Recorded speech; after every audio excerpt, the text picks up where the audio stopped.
Welcome back everybody to Forza Motorsport, and today we're taking a look at the 2018 Saleen S302 Black Label. So this is one of the reward cars in this game, so you've basically got it by doing the Mustang Tour, and then you'd get this car as a reward.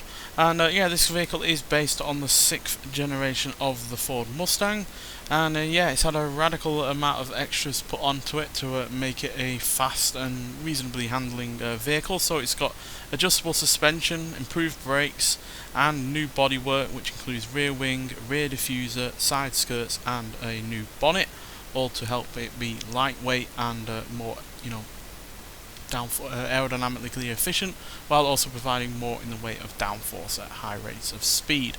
And overall, I do love the look of this car. I love the new front fascia that it's got going on with the Saleen badge there in the grille, and yeah, just looks excellent, to be honest. I like the decals with the 302 on the side of it, and yeah, even the rear wing looks fairly decent as well, but it's still a reasonably practical car despite all of the changes. As you can see, there are still rear seats, and yeah, the front seats and the front cabin are all really rather nicely appointed as well. Still got plenty of creature comforts.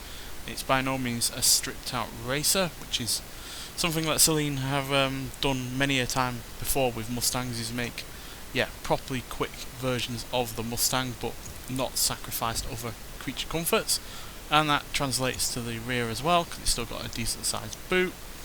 But where this car is different to any other Mustang from this generation, and pretty much ever since, it's under the hood, where it has a really rather great big engine.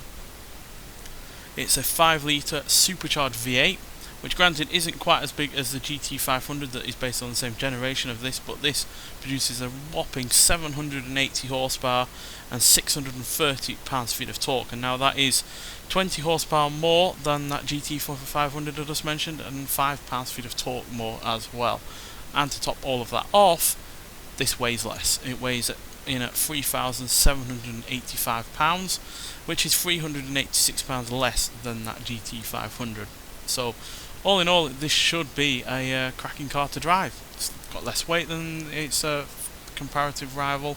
It's got slightly more power and torque, and to be honest, I like the look of this ever so slightly more. But to see what it can really do, we'll have to get it out onto the track. So let's get out there and see what it's capable of.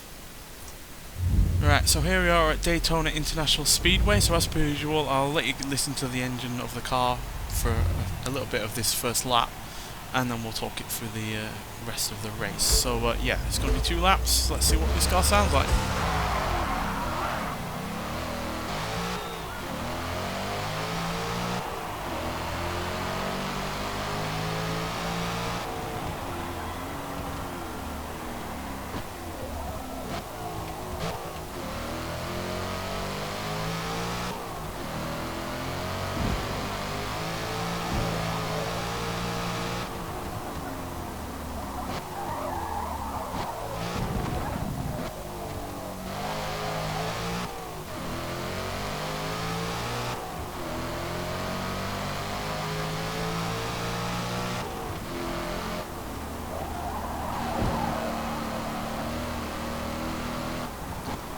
So yeah, the engine sounds absolutely glorious. I do certainly prefer the sound of this to the GT500, which is also supercharged, but the supercharged whine on this is a lot more prominent, and the engine itself also sounds that bit better as well. So yeah, that's 1 plus point for this. And like I said already, I do like the look of this car over that GT500. It does also weigh less, and having nearly 800 horsepower is certainly something to gloat about, but unfortunately that's where the positives over that GT500 end, because yeah, it's by no means as good in terms of handling or braking. I know it does weigh less, but that car does handle its power a lot better. Maybe it is because of the extra weight holding that power back somewhat, but there is also a lot of aerodynamic bodywork going on with that car. It's got a much larger rear wing. It just generally feels a lot more composed, whereas this constantly feels like it's wanting to oversteer, constantly feeling like the wheels are trying to spin up. And yeah, the fact that this car has more power and more torque and yet isn't as quick to 60 or to 100 does show that some of this power is being wasted. But still, it can do 0 to 60 in 3.9 seconds, which is impressive by any standards, and 0 to 100 in 7.6 seconds, and going to a top speed of 215 miles an hour. But the GT500 can do 0 to 60 in 3.383 seconds, 0 to 100 in 6.9 seconds, so 0.7 of a second quicker than this. And like I said, it's less of a handful.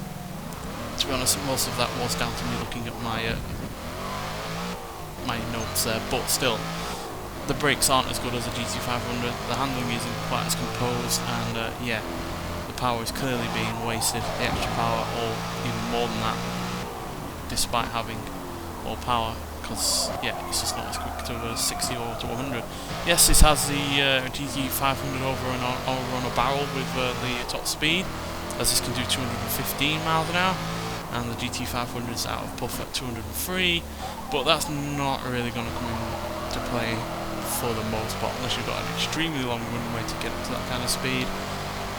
Then yeah, that top speed really is not going to come into play outside of gloating about it. So yeah, and I even took both of the cars around this track in my own time just to see what they're going to be like compared to one another. And even though this car can get up to higher rates of speed on this section and the next straight part, or oval part, the GT500 was nearly 2 seconds quicker a lap around this track than this one. So yeah, that GT500 is definitely the better track weapon, I imagine, just from what I've been able to experience of it in comparison to this.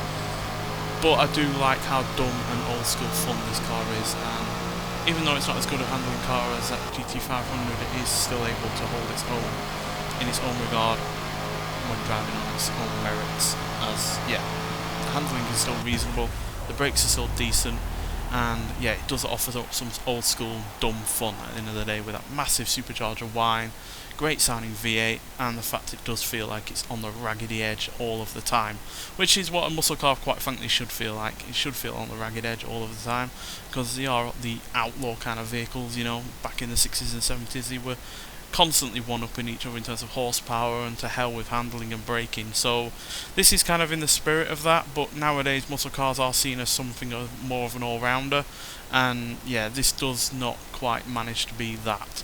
But I still find it highly enjoyable, and highly recommend getting it in the Mustang Tour, because it's a fantastic car in its own merits, and it's enjoyable in its own rights. But you start comparing it to Camaros and Shelby GT500s, and it is a little bit outclassed. Nonetheless, so thank you for watching, and I'll see you in the next one. Bye.